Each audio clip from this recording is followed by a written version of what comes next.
Want to hide the Wallet app from your home screen? In this video, I'm going to show you a simple trick to hide it, without deleting it and without any complications.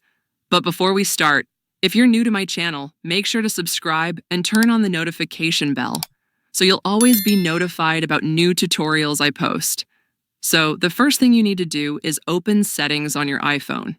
Once you're there, scroll down a little and find the Screen Time section, then tap on it. When you enter Screen Time, find Content and Privacy Restrictions and tap on it. If this option isn't enabled, turn it on by toggling the switch. Once you do that, several options will appear. Find Allowed Apps and tap on it. When you open it, you'll see a list of apps that are currently allowed. All you need to do is find Wallet on the list and turn off the switch next to it. As soon as you do that, the Wallet app will immediately disappear from your home screen and won't be visible until you turn this option back on. Now you can go back to your home screen and you'll see that Wallet is no longer there.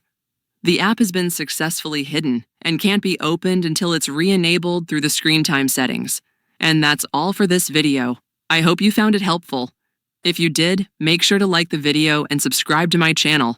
Thanks for watching and see you soon.